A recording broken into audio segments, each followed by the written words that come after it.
अरे ठीक है, कोई दिक्कत ना है, तो लोग अपन कम करेंगे। अरे वाह, अनिल भैया के भी 50 रुपया और नौसा जी के मामा श्री की तरफ से 100 रुपया पुरस्कार हमके और अनिल भैया के 50 रुपया पुरस्कार। आज हमार ये दाहिना अंग बन के काम करता। क्या बात है, शाबाश। उठा के आवाज मांगत है। फिर से मांगा देखल जाता मन ना करता, फिर से मांगा देखल जाता। तनी सब दे, उठाई के दे और कैसे देते हुए वही तरह के दे। अबे तू ना उठा देते पहले चले अगर बैठला बैठला लालो जी खुदा बोल पाओ। जैसा ही मर्जी करे वैसा ही देव, बाकी देव।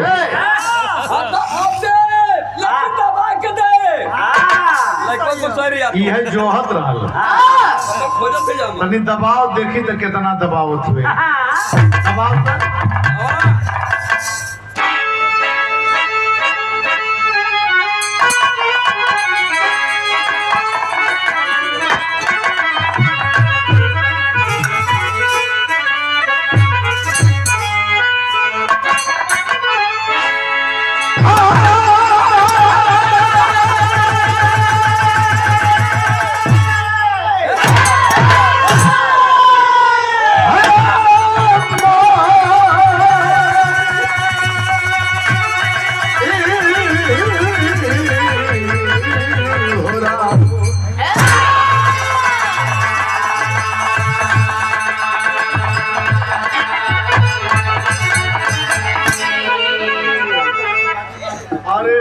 की बेटी कल ये बचवा जेकरे बडवा में गौला वो इंजीनियर हो गई है। बड़ा खुशी भइल। हम कनी धन्य है माता, कम से कम और बड़ी बुआ स्थिति में, लेकिन आप तो पहलवा से मजबूत हुए साहब। आप पहलवा से मजबूत हुए और ये मजबूती हमेशा हमेशा बनल रहे। बहुत बहुत प्रणाम करते हैं। आपने अपने आप में कर्मठता हासिल किया है, शिक्षा हासिल किया है, संघर्ष किया है आपने। तो जो संघर्ष करेगा सफलता की मंजिल उसको साथ जरूर आएगी। क्या बात है, वाह।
मैंने बताया कि विरहा में समता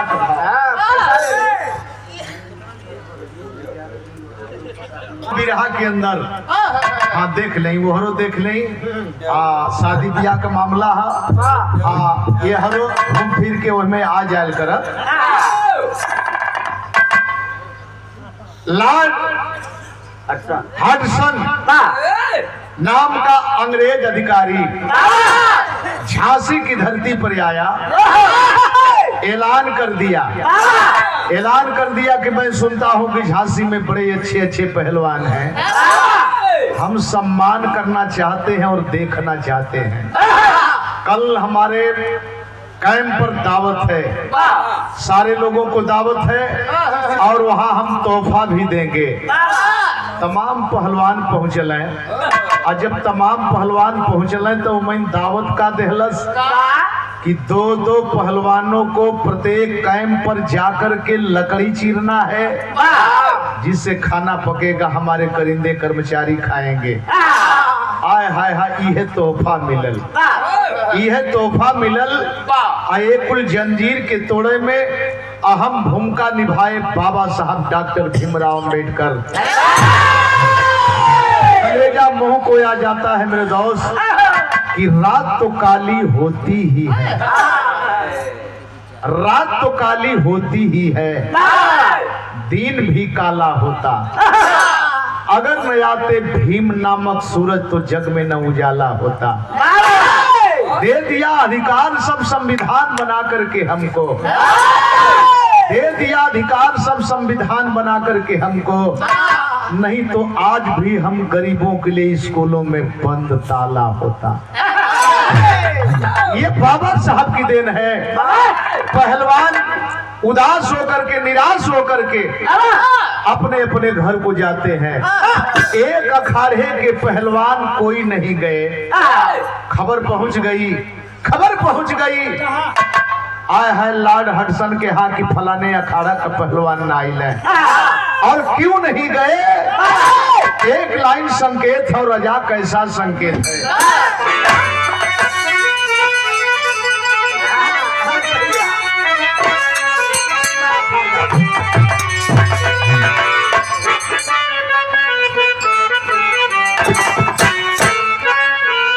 हर सज के मेरा जनाजा,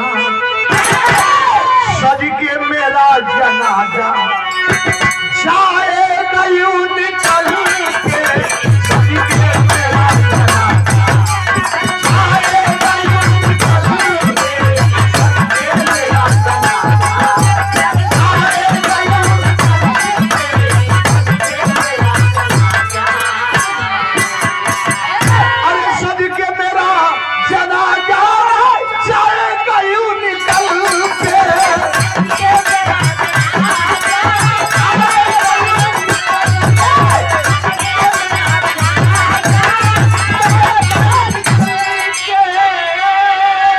आके मेरी कब्र पे तू आके रोना हाथ मल के, मेरी कब्र पे तू आके रोना हाथ मल के, मेरी कब्र पे।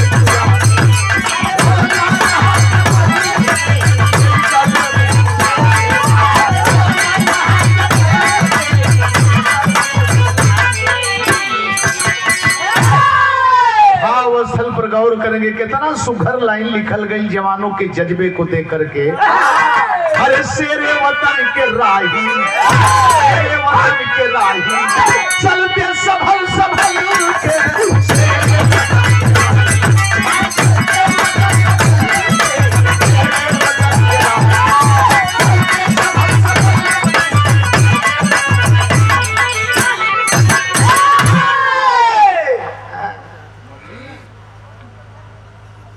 सुनील बाबू की मम्मी शेरे वतन के राही, चलते संभल संभल के,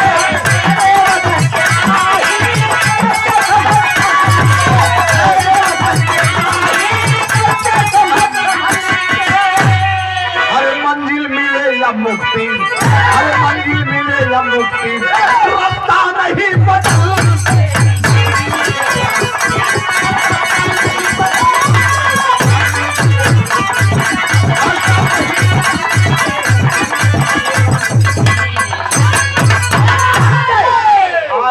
चंदन बाबू नमवा तुहारा अधूरे पर रह गल।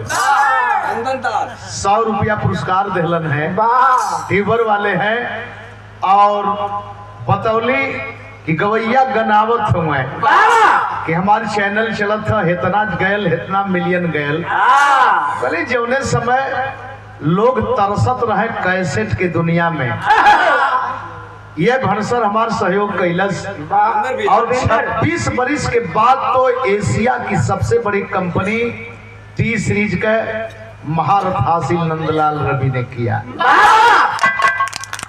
टी सीरीज की महारत और एक बात चैनल के दुनिया में हम कैसे बधाई दे लोन के, हम तक छोड़ देली, हम कभी की जायदा चैनल न रही तो हम लोग कमा हमरे चैनल से। हमरे गायकी से कमाल, लेकिन लोग बर्दाश्त ना कैले। कहले गुरुजी चैनल होखे के चाहिए, तो अपने मिल के चंदन बाबू विजय तमाम लोग चैनल बनौले, जोने का ना हो नंदलाल रवि ऑफिशियल। ओके लाइक करिया लो। ओके लाइक करिया। अब ई चैनल है 17 तारीख से शुरुआत है कैले। एजेंट से बिरहा की स्टोरी का शुरुआत है। हुआ क्या सुबह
राजकुमार नाना पटेकर हूँ। राजकुमार नाना पटेकर हुआ मार करला चैनल में। अरे विजय पहलवान का भतीजा ये 50 रुपया 100 रुपया पुरस्कार भैया के बहुत बहुत प्रणाम करत है। और करेंगे मार करल सर, मार करल लेकिन दिखावटी फिल्म के अंदाज का मार दिखाई कूल लगी एको ना ऐसे न लगल ना लगले पर लगत पूर्व क्षेत्र पंचायत सदस्य तियरा से सदानंद भैया आईली हैं, तब बड़ा सम्मान कैले, बड़ा प्यार से मिले हैं। और हम तो आप लोगों से पहले ही आ गए, बारात आवे से पहले ही आ गए हैं। बड़ा चिंतित रहीला हम कि कहीं न केहू कहे कि नंदलाल लेट कर दिला। ये 200 रुपया पुरस्कार मेंबर साहब को बहुत बहुत। सुबह सुबह में 5 अंग्रेज अखाड़े पर पहुंचे और अखाड़े पर जाकर के आवाज देते हैं कि इसमें से अर्जुन पहलवान कौन है? कौन है अर्जुन पहलवान? और तबले वो पहलवान नजदीके गए, पैरवा पकड़लस, ऐठ के घोड़वा पर ले नीचे कह दिल। आ घोड़े पर से नीचे अइले, 2 जाने के पकड़ले लोग, 2 मिला चले पर रहा, 2 मिला चले पर रहा। और जब भाग के खबर दिले हडसन के हाँ, तो हडसन तत्काल में 36 अंग्रेज सिपाहियों को लेकर के हथियार बाज पूरा अखाड़ा घेर लिया। अखाड़ा घेर करके आवाज देता है, कहता क्या है? संकेत लगल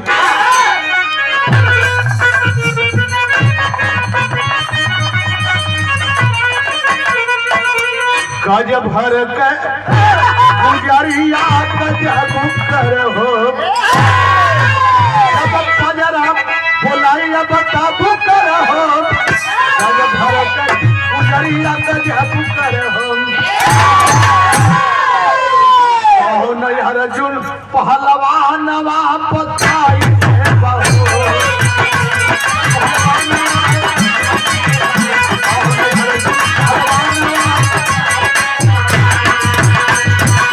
कैसन पाई के ललनवा दिखाई दे बहू, कौन अर्जुन पहलवानवा।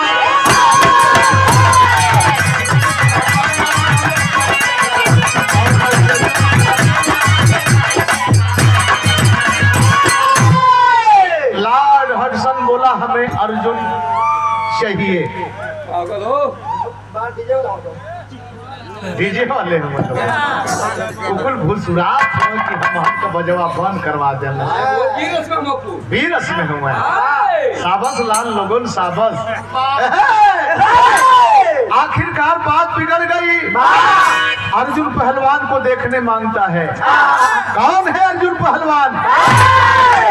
और तब तक गजब होके जाता। असल मुसलमान सोचा छवट है पीरा नवा अर्जुन अकेले अपने माई का लगनवा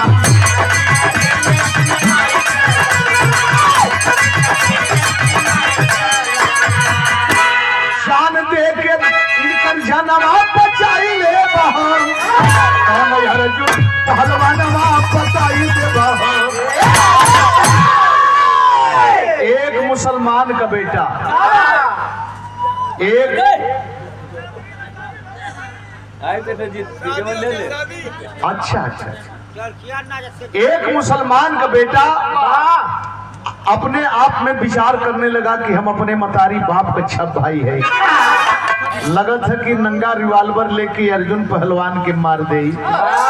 अगर अर्जुन के मार दे तो चिरगवा बुता जाए और अगर हमके मार देता तब एक ठे मर जाई तो 5 भाई हम रह जाई। कितना बढ़िया भाव हो। कहा साहब मेरा नाम अर्जुन है। अब तबले एक ओर से आवाज आई के करे आवाज आई राजू राजा पूत कहे सीनवा फुलाई के राजू राजा पूत कहे सीनवा फुलाई के अरे राम चमार कहे मोछिया उठाई के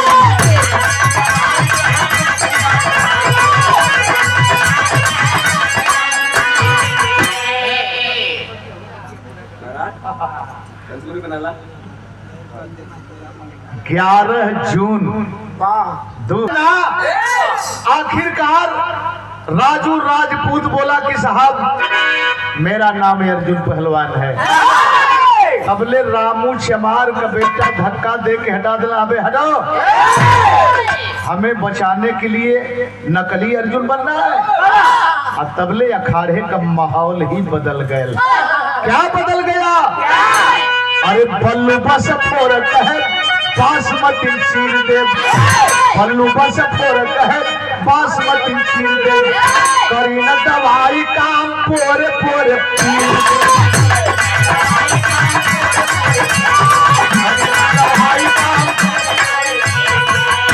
बल्लू बस फोर डलिया बांस बिन करके अपना जीवन यापन करने वाला। लेकिन वो अखाड़े का एक पट्टा वो भी था कलश की हर तरी बहन के बांस का बोकला छोड़ा देला तोरी में कार रखा।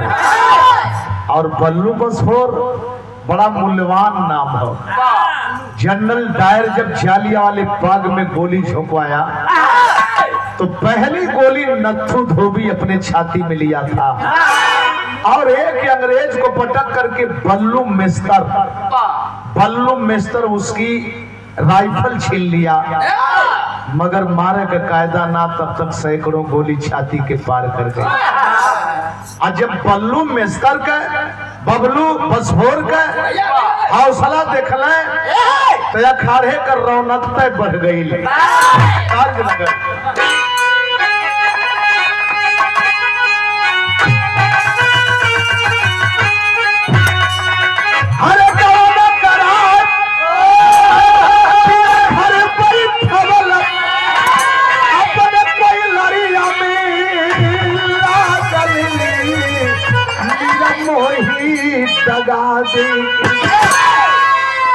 लेकिन हेजैन का भैल अरे अर्जुन हे अर्जुन चार वरिया अर्जुन हे अर्जुन गुजर चार वरिया हम सब का माथा पगलायल हो देखा सब कर मौतिया अरे आइल हो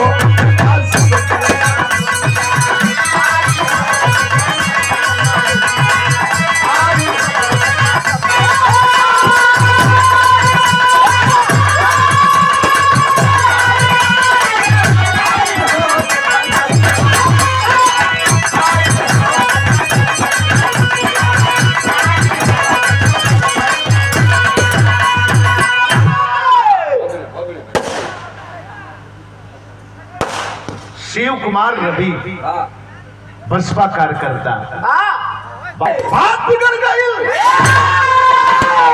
आखिरकार रिवाल्वर ऊपर करके बोला, किसका मतलब कि सारे लोग मौत को गला लगाने चाहते हो, मौत को गले लगाना चाहते हो। लो, एक अर्जुन को बचाने के लिए सारे के सारे बेमौत मरना चाहते हो, तो मैं गणना करने जा रहा हूँ। बड़ा मौके से बिया हो गए। मैं गणना करने जा रहा हूँ, 1 2 3 के बाद फिर मेरी रिवाल्वर की गोली गनेगी। देख विपत गरजे अर्जुन बल करिया, अरे हम ही साहब अर्जुन पिढ़ाओ हथ करिया।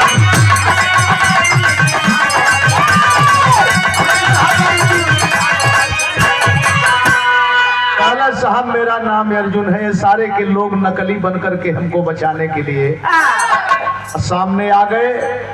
आय हाय, बहुत बढ़िया, असली अर्जुन तुम हो। आया ऊंट पहाड़ के नीचे। मैं जानता था कि घी कैसे निकलेगा, लेकिन तुझको इतना जल्दी मारेंगे नहीं अर्जुन पहलवान, तुझको इतना जल्दी मारेंगे नहीं। तुझको ले चलेंगे, पहले अपने कैंप पर अपने लोगों को दिखाएंगे। बड़ा खुश होकर रिवॉल्वर छोड़ देलक। रिवॉल्वर का डोरी कंधे में और रिवॉल्वर का बैट यहाँ मुठिया आ गई। दोनों हाथ में हथकड़ी लेकर के भिसता हुआ सामने चल दिया। आओ आओ अर्जुन, तुम्हारा स्वागत है अर्जुन। आज जब नजदीके गईले एक ठे खेला कह दिले।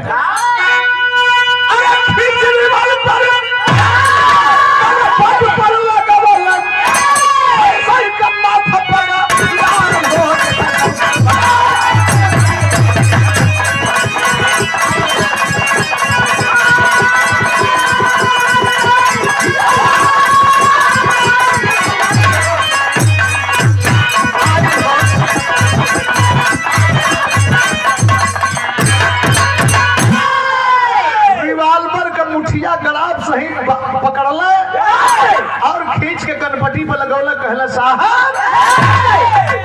हम भारत के जाबाज पहलवान हैं, कह दो अपने चमचों से अपनी अपनी बंदूक नीचे कर दें।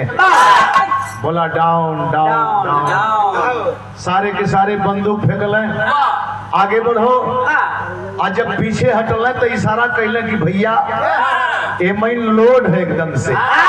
जहाँ अंगुरी धैले रहा सब वही जन धै के घींचे के जरूरत है। आय हाय 21 अंग्रेजन के मरले, बकिया 36 में से जोन बचले तो भाग पड़े।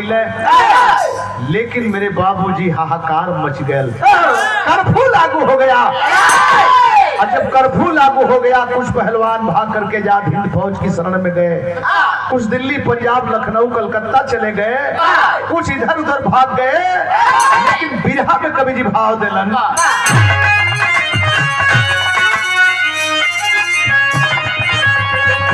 अरे गोरकी का मुँह काला पड़ गया, गोरकी का मुँह काला पड़ गया।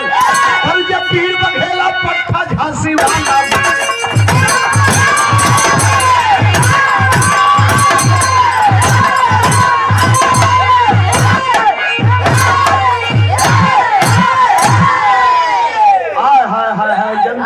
तितर होने लगी। गांव छोड़कर घर छोड़कर के लोग पलायन करने लगे। अंधेरा हो रहा है। अंधेरे में अपने घरे लुकत छिपत अर्जुन पहलवान गईले।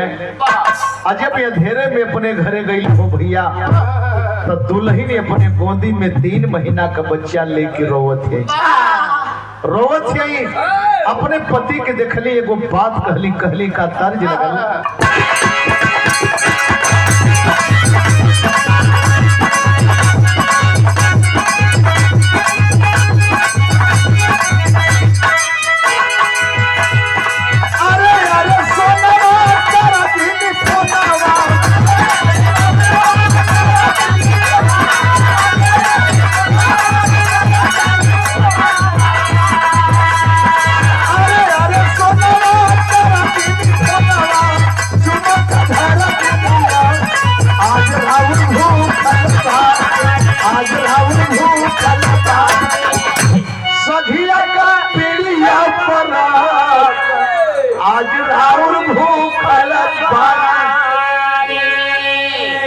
पवित्र रिश्ता होला पति और पत्नी के बीच में। अब वही तो तैयारी ना होती है बिटिया के, तैयारी ना होती है, तैयारी पढ़ाई का होता है।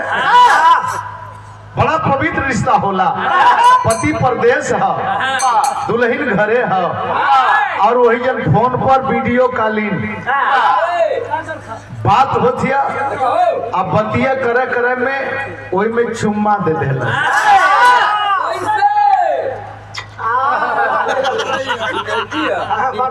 ये नईकी है अब पुरन की ऊंची पोर दे 25 पर भैया ये चुम्मा काटाई होंगे। तो कैसा ना तो है यार। अरे नहीं हंस के मन से दू खुश होला तो कुछ हो जाला।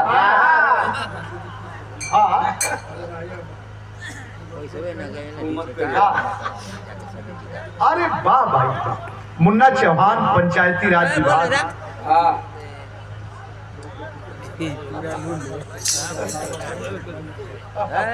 सेक्रेटरी साहब के पिताश्री अरशदपुर वह तो यादाश्त दियावत हम लोगन, और ई कुल देखले के बाद खुशी होले हम अपने के मनाइला कि हम भाग्यशाली बन के पैदा भइल।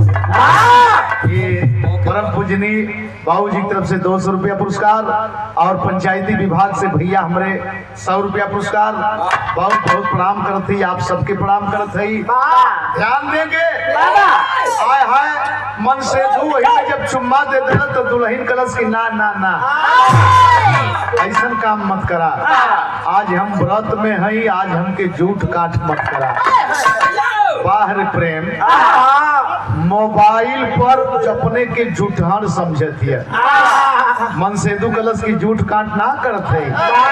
पहले फोन थमात बतावत है का बतौलन।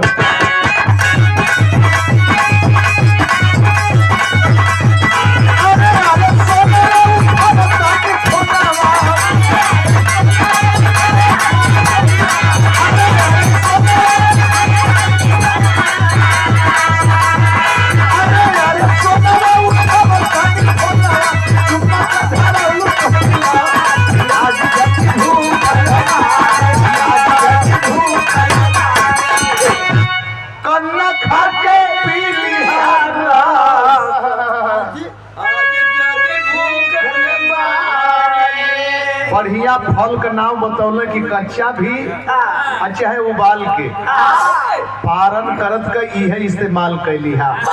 क्या प्रेम है, क्या प्यार है, क्या भाव है।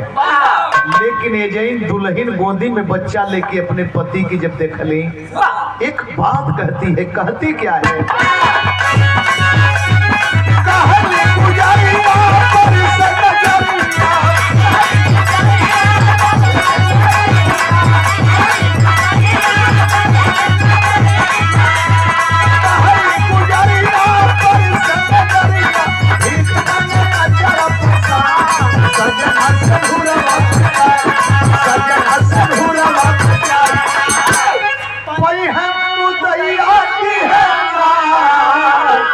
सजना से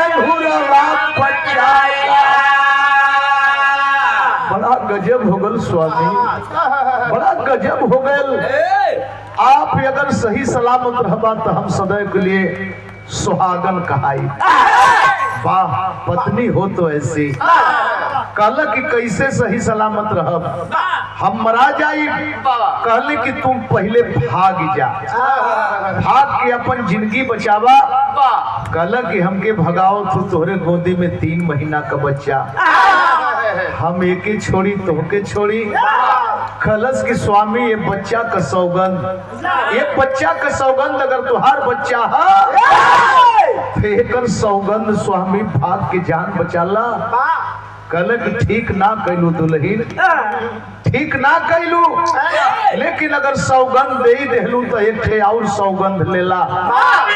हमसे पहले तू भागा, हमरे कुल का चिराग है, नैहर भाग जा एके बचावा। अगर ये सही सलामत रही, तू सही सलामत रहबू तो हमरे कुल का दीपक सही रही। आया है दुल्हन के नैहर भगौले और दुल्हन के भगा के वही रात के अपने कैले का हाजी कैले पहलवान भागी कैले बम्बई शहरिया आयल फैक्ट्री में करत लगल नौकरिया। बहुत बढ़िया शरीर रहल।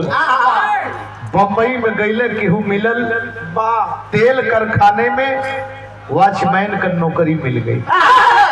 जब नौकरी मिल गई आय हाय शांति मिलल सुकून मिलल। लेकिन 10 दिन ना बीतल अब तबले एगो पंजाबी सरदार जान गया। करीब में आया बोला पहलवान तू झांसी का भगोड़ा है ना? बोलो झांसी का भगोड़ा है। हाँ भैया एक बात सुनो, जिंदगी जीना चाहते हो? अगर जिंदगी जीना चाहते हो तो मेरी बिटिया प्रीतम कौर से शादी कर लो। सही सलामत रहोगे, किसी प्रकार की कोई कमी होने नहीं देंगे। क्या सोचे तुम्हारी? अगर ऐसा नहीं करोगे तो इसका अंजाम क्या होगा तू जानते हो। हरता क्या न करता, लाचार होके शादी कर ले हो न बतौले कि हमार बियाह भेल हमरे पल्ले एगो लड़का है। अच्छा तो वो जैन एगो लड़का पैदा भेल जौने लड़का का नाम मोहर सिंह सरदार रखल गए। अब तो भेसवे भूसा बदल गए। लेकिन मेरे बाबूजी पैसा पावे डाक द्वारा लगा दे, दुल्हन कोई जाने न पावे। धीरे धीरे समय 15 बरिस का निकल गई। इतना अंतराल हो गया। बांस के जरिए बांस ननियौरे में सुखर जवान भयल, बड़ा बढ़िया लड़वैया भयल। एगो के स्वयं खियावत हुआ, लड़ावत हुआ, पढ़ावत हुआ। लेकिन 15 बरिस में बर्दाश्त ना भयल एगो चिट्ठी लिखवावत हुआ। चिट्ठी में का लिखोलो संकेत लगल।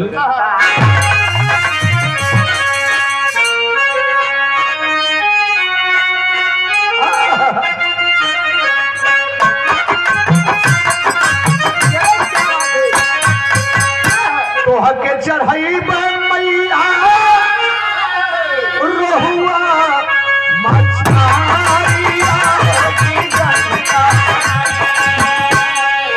और मलहा कोई चालिया की कन्या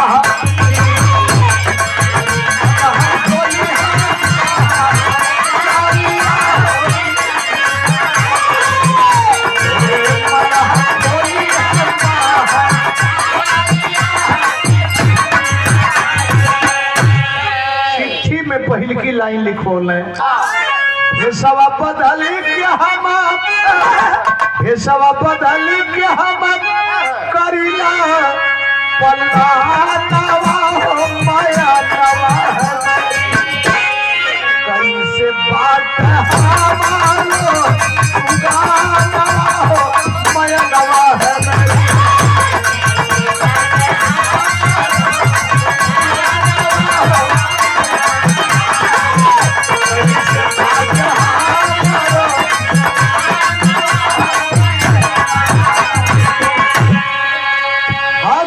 दुल्हन बड़ा बेमुरवत फंस गईली। अरे तार पर से गिरली खजूर पर अटकली। ना आ पावत है दुख बा एक बात का दुख बा। भेसवा बदली के हम फंस गईली आके नहीं आई भगवान माया एक बेर देखा दे तू सुगानवा हो माया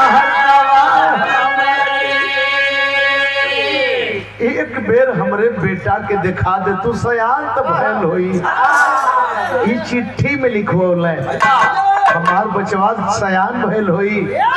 एक बेर दिखा दे तू दुल्हन है एड्रेस देते चिट्ठी में एड्रेस देहले। चिट्ठी पौली कोनो अपने खास आदमी से पढ़ौली। अब पढ़ाई के लेके भागल रही कहली बेटा अपने बाप से मिलल चाहत हुआ, देखल चाहत हुआ अपने बाप के। माँ कहाँ है हमार बाप? अच्छा तो है चिट्ठी ले, यही में पता है धूड़ी सतुआ का गठरी बनौली, लड़का के भाड़ा किराया दहली, ट्रेन पकड़लस बम्बई गयल। अब बम्बई स्टेशन से उतर के टेम्पू कैलस मलखाना बम्बे चला हर साई। मंडी में दंगल देखी के रुक गई न भाई, मोहर सिंह पर रखल 5,000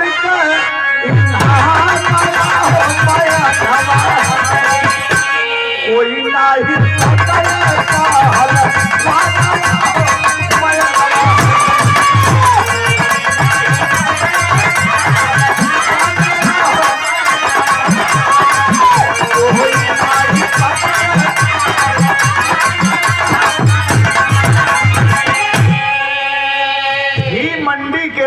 टेम्पू वाला लेके जा रहा है, आया है तबले बीच में देखा कि जनता की भीड़, जनता की भीड़, काफी जनता की भीड़ है। माइक से घोषणा हो रहा है मोहर सिंह सरदार पर 5,000 का इनाम। उस समय 5,000 काफी मायने रखत रहा। आय हाय लड़का टेम्पू रोकवा दिलस, भैया अपन पैसा ला, तू जा तनी सा दंगल देख लेवता तकरे बाद में जाई। टेम्पू वाला चला गया, जनता की भीड़ में गया, और जब जनता की भीड़ में गया तो देखते देखते मेरे दोस्त ना बर्दाश्त भयल, लड़वैया है न अपन ही तरफ का एक थे दादा हम कलस के दादा तनी से हमार झोरवा थमता, कल का करबा बेटा, कल बाजब। जौने पहलवान का जोड़ नाम मिले एकाएक अगर जोड़ आ गई तो देखवैयन के शरीर में जान बढ़ जाला।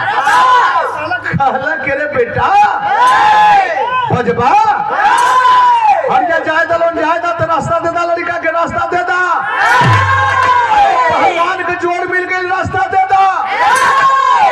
छटक के अखाड़े पर गए, पैतरा मार के जब हाथ ऐसे कैलस तरतराय के ताली बजल की अब तक ठीक जोड़ है, कुश्ती लिखा गई। नीचे उतर के आए निगोटा जंघिया पहिर के जब दोनों लड़का अखाड़े पर गई तो रेफरी का काम के करत था। यह तो सोचे लायक लाइन है।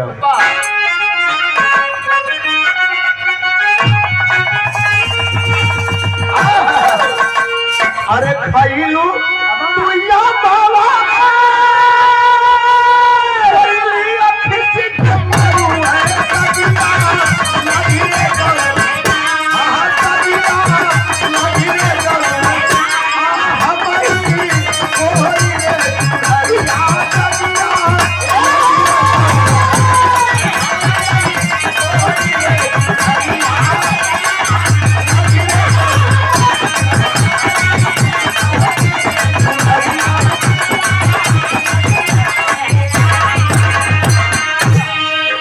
रेफरी के हर अखाड़े पर रेफरी बदल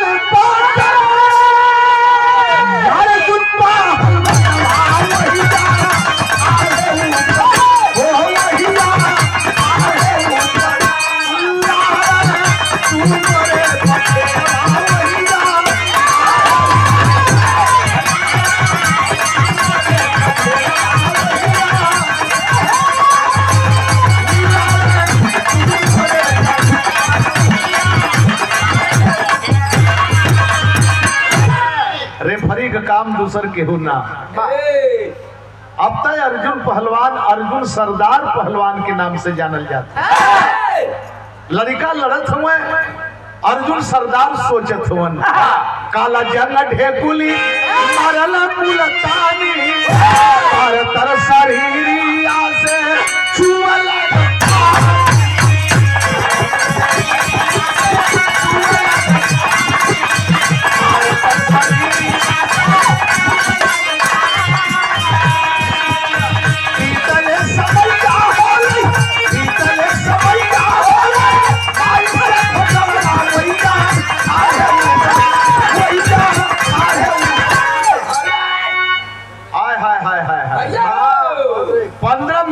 समय 15 मिनट का समय अब यूपी और महाराष्ट्र का जंग हो गया।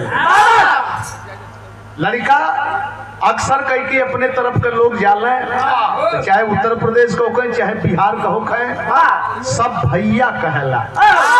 अब भैया का संख्या काफी हो गई, लेकिन वो लड़का के मोहर सिंह सरदार का संख्या कम ना हो।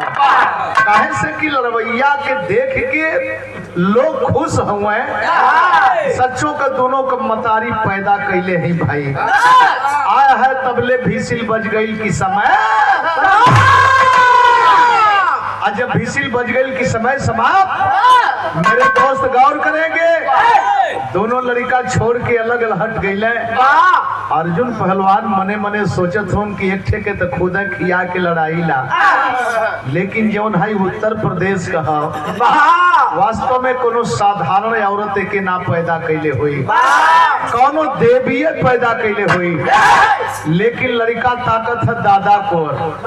आया जनता हाथ मलत है कि इनामवा बच गए, कमेटी का इनाम बच गए, जनता हाथ मलत है, मजा आ गल। थोड़ी सा और समय रहल हो, अब तबले दादा को तकल तो दादा करा कि का ताकत हुए, समय मांग समय। और जब समय मांग के बाद सुनलस, एक बार पैतरा मार के ताल ठोकलस, और जब ताल ठोकलस तो तलवा ठोके वाले खेतर जा गए पहाड़।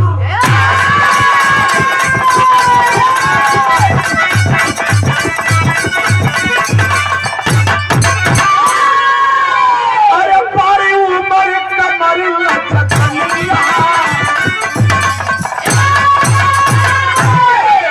बारी उमर कमर लचकनिया, कोई भरल धुरी के पनिया, कोई झूला झूलनिया।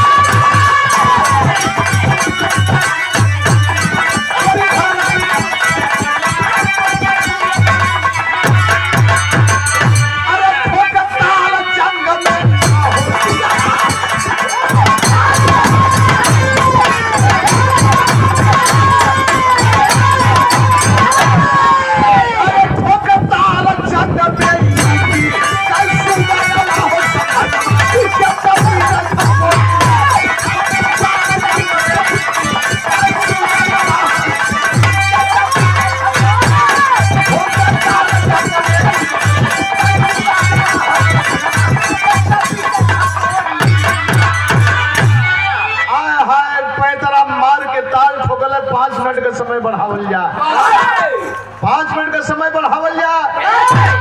आया है जनता तड़तड़ तड़तड़ ताली बजावत, समय बढ़ा दा, पैसा बचा के लोग लेके जा मत। कमेटी के लोग सोचत हुए अब का कहल जा, का कहल जा। कमेटी के लोग फैसला ले ले अपने में। अरे कमेटी अर्जुन से कहा समझाई, कुश्ती आ जाई देवा छोड़ाई, होई लड़ी है दोनों शेर, लड़ी है दोनों शेर, तू है बसैया,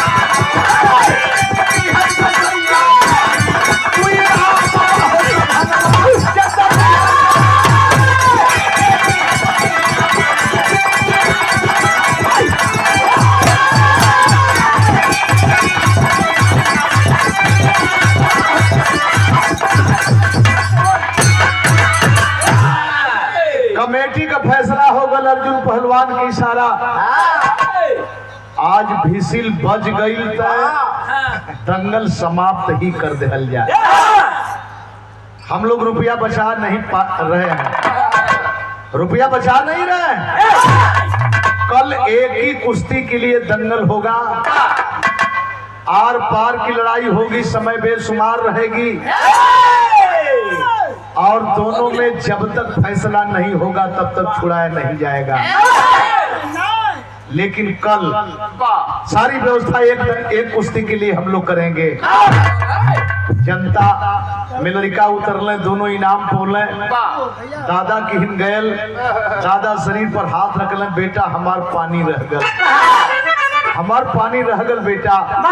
लेकिन गौर करेंगे मेरे दोस्त, आय हाय लड़का छुट्टी पोले, झोला झक्कर उठौलस, ठीक चल देहलस, और उधर मोहर सिंह सरदार बम्बई के मशहूर बदमाश जग्गा ठाकरे को सुपारी दे दिया, पीछा करो, इसको जान से नहीं मारना है, इसका एक यंग भंग कर देना है ताकि कल लड़ने से मुझसे इनकार करे, कल लड़ने से इनकार कर जाए। जग्गा ठाकरे पीछा कर दिया और लड़का फिर टेम्पू पकड़ ले, वह चिट्ठी दिखा के चल दिलस, लेकिन कहाँ चलल?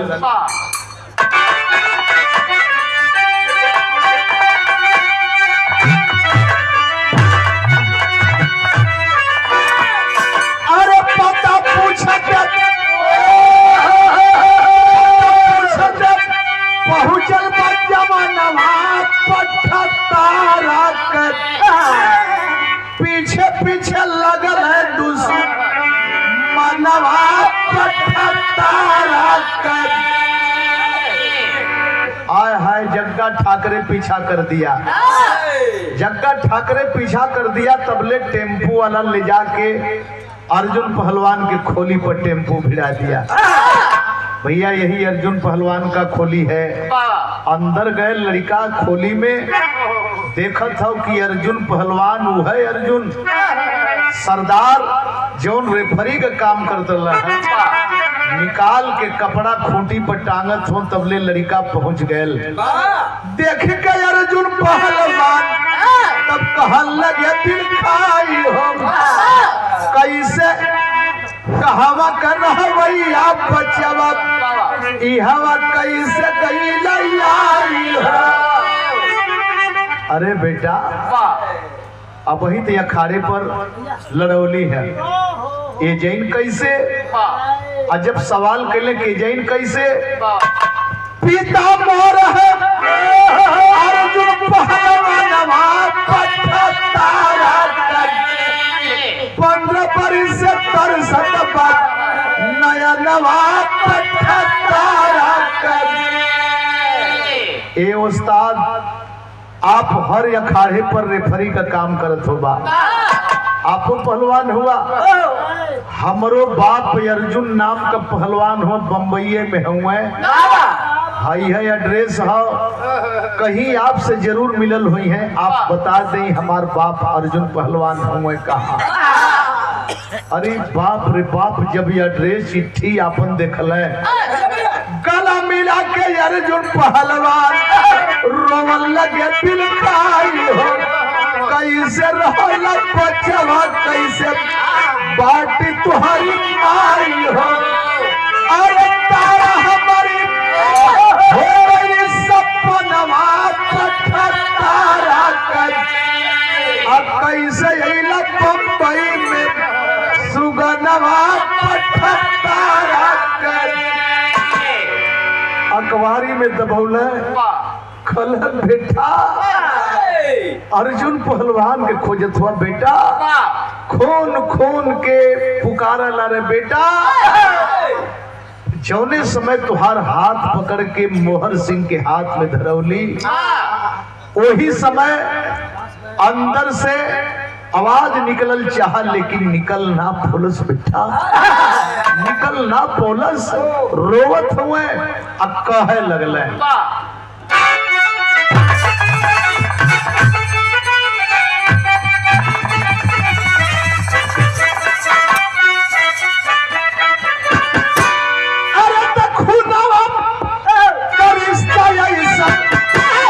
रिश्ता कौन नहीं बचवा, भैली जब या खड़हवा पर हथवारे तो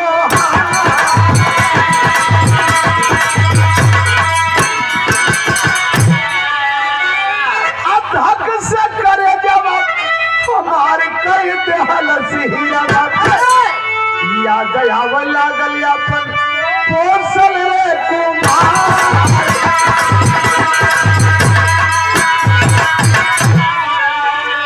अरे तिनिया महीना तोहरी उमरिया रहल वही समय छूट गल घरवा रे हमार।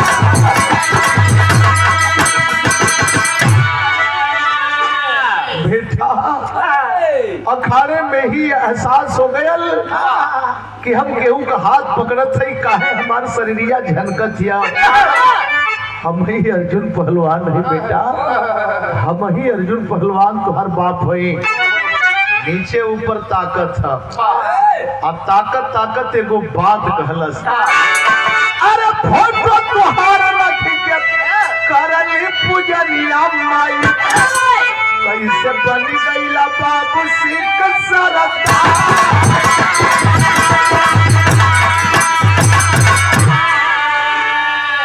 अपने आप में सोचा था कि घरवा का फोटो हुआ कोई दूसरे किस्म का है। ए जैन आप ए रूप में कहे जनवा बचाव बजे पहले हम पैया बेटा जनवा बचाव बजे रखली दूसरा।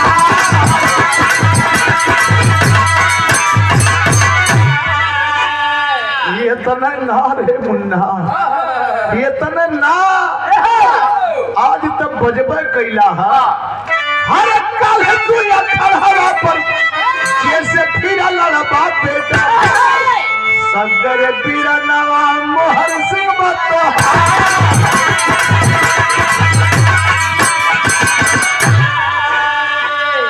कल जैसे बजबा बेटा दूसर कोई ना तोर छोटका भाई है रे, तोर छोटका भाई है।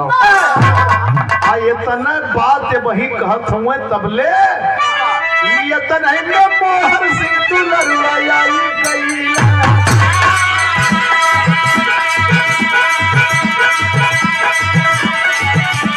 ये तना में मोहर सिंह तू लड़वाई गईला। भैया की चरनिया में खाला का पछाड़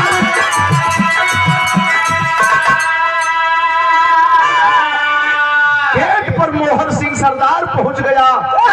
अंदर ये आवाज सुन रहा है, अरे ई का सुनत है। जब ये आवाज सुन ले तो दौड़ के गैल भर अखबार पर कलस की भैया तनी सब फिल्म कह दिले होता तो अनर्थ हो गलो भैया, अनर्थ हो गलो। जानत हुआ काहे मते अरे विजयी बनाए पते रजनी पलनवा काहे विजयी बनाए पते रजनी पलनवा देखा हुआ खड़ा बागुल का सादार।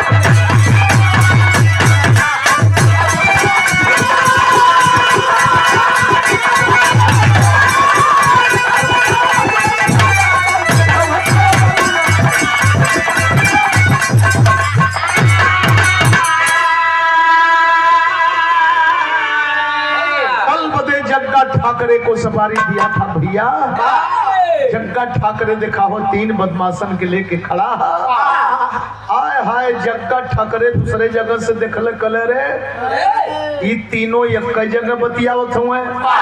समझ में बात आवत ना कि हमके मारे का प्लान बनौले रहसो कि एके मारे का। अब तब तक प्रीतम कौर अंदर से निकल गई फटकारती है कि गजब होले मर्दन का जात हो, गजब होले मर्दन का जात। इतना कठोर छाती कैसे बर्दाश्त कैला स्वामी 15 बरिस कैसे बर्दाश्त कैला। लेकिन एगो बात कहली क्या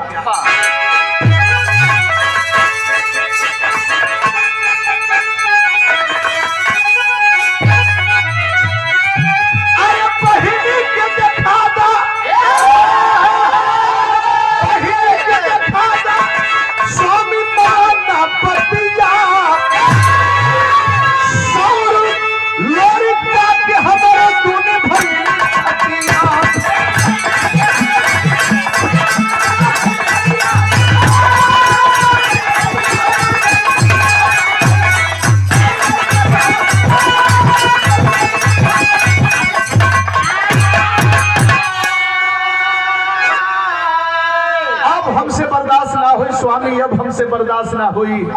अरे अनमोल हीरा के कैसे इतना दिन अपने से दूर रख के बर्दाश्त करना है।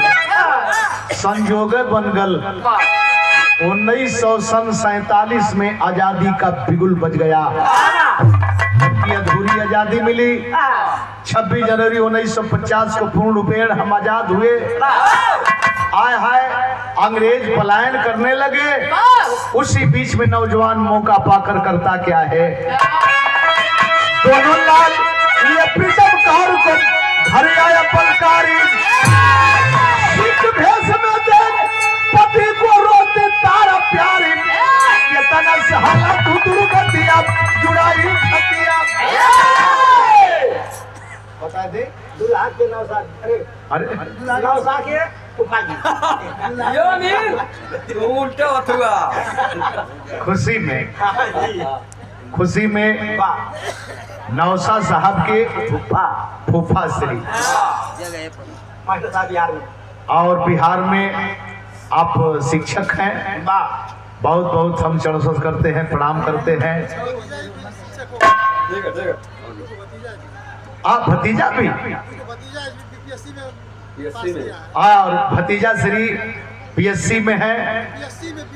अच्छा अच्छा अच्छा अच्छा बीपीएससी में बिहार में। वाह, ये कर्म है साहब आपका। आप महान है, आपका कर्म महान है। कर्म ही मंजिल पर पहुंचाने का काम करता है। बिरहा समाज में नंदलाल रवि जितना परिश्रम, जितना त्याग कर दिया, अगर हम थोड़ी सी और मेहनत कर दिले होती तो अध्यापक तो हो ही गल होती। जी प्राइवेट अध्यापकी कैली, प्राइवेट कुछ दिन पढ़ौली, लेकिन नामनेट भी पढ़ौले होती, बसरते कहीं मुकद्दर में तो आप लोगों से मिले का दूसरा रास्ता रहा। तो छोड़ दरोगा रहता। सुनला एक व्यंग बोलल नहीं तो छोड़ दरोगा रहता। डायरेक्ट हो। हाँ डायरेक्ट गोरखा रेजिमेंट में भर्ती कैल चाहते का डायरेक्ट वाला छोड़ दरोगा वाला एक यहाँ हुई है भाई। बहुत बहुत प्रणाम करते ही। और आप लोगों के सामने देखने के बाद हिम्मत हौसला इतना बुलंद हो जाला, अपने आप में खुशी हो ले कि हमारी कमाई ना है, ये कमाई आप लोगों का। आइए पीछे से। खेती किसानी में उपजे, शिक्षा बगानों में फलती नहीं है। शिक्षा का कोई न पर्वत नदी है, शिक्षा जमीन से निकलती नहीं है। शिक्षा है सबकी। सोचे कब इस बात को आपने कहा था, जिस समय हम लोग 0 पॉइंट पर थे, अधिकार ही नहीं था। बाबा साहब ने संघर्ष करके कहा था शिक्षा है सबकी जो निष्ठा से चाहे, शिक्षा किसी की फपौती नहीं है।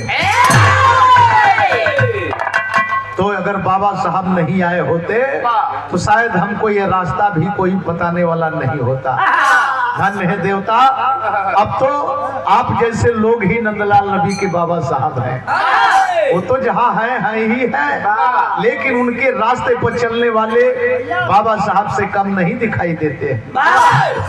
जो रास्ते पर बाबा साहब के अपना करके चलता है वही मुकाम पाता है, वही मंजिल पाता है। तब बिरहा गाँव में भी बड़ा मेहनत करे के परल महोदय, बहुत मेहनत करे के परल। हुआ क्या दोनों लाल ले प्रीतम कौर को घर आया पलकारी। सिख भेष में देख पति को रोती तारा प्यारी, कितने सहारा तू दुर्गति अब जुड़ाई खतिया। जैसे बिटिया धूम मचल है, विराट समाज में जब गीता त्यागी निकली तो गर्दा मच गल।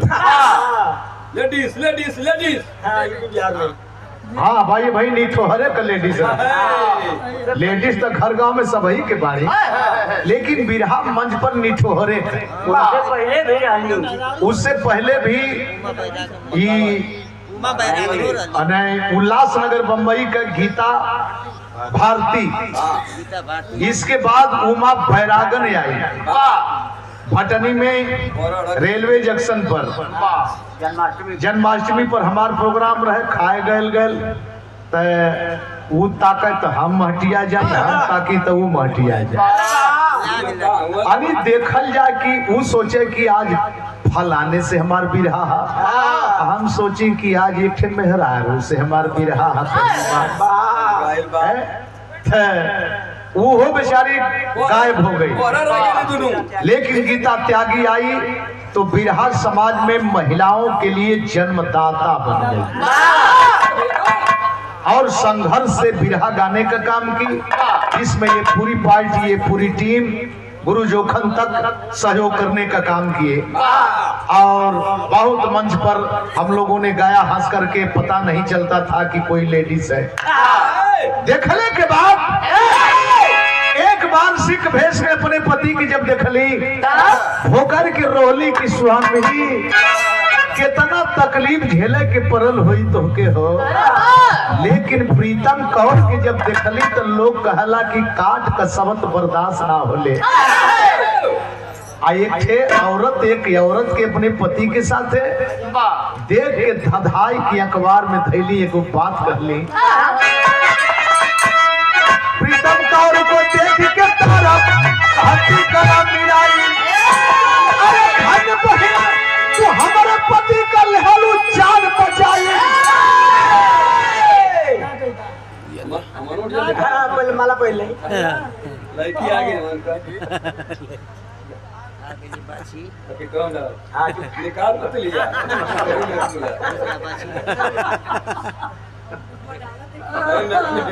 पैसा हमारे को वही में कुछ तब कर दी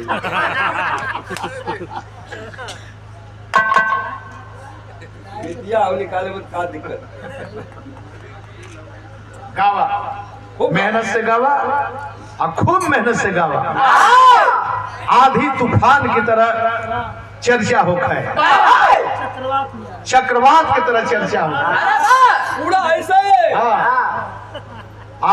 जितने तू आगे बढ़बू नंदलाल का गरिमा बढ़ी और के बात हम ना करत है। नंदलाल का गरिमा बढ़ी काहे बदे कि काशी उस्ताद रहे, जोखन उस्ताद रहे। गीता त्यागी के जब टिकट पर प्रोग्राम हमार भयल छठियाओं में गोहना मोहम्मदाबाद पुलिस फोर्स लगे के भयल वो जैन देखली तो सच्चों का गीता त्यागी चिल्होर मती जिसे लगे कि चोंच लेगी। हाँ भैया बड़ी मेहनती, लेकिन लोग करमपुर में जात कहला कि तनी सा नरम होके गावा। हम कभी कहे उस्ताद कहला कि अरे महिला है ना, लड़की है ना, तो प्रेम जागल। उल्लू उस्ताद का काशी उस्ताद कहला कि प्रेम जागल तुहार है। हम जब कहला कि तुहार है तू तो सग्गे है, पैसा ले ले रुका मर दे। रमेश चंद दरोगा आगरा और महिलाओं में बहुत बड़ा स्थान गीता कविता इकुल लेडीज बनौली। ये 200 रुपया पुरस्कार और कम समय में इतने बड़ी ख्याति बधाई के पात्र हैं आप। क्या बात है। प्रीतम कौर को देख के तारफ रोटी करा मिलाई, हमारा पति का लहलू जान बचाई। झुक झुक दिया हीरा मोतिया जुड़ाइल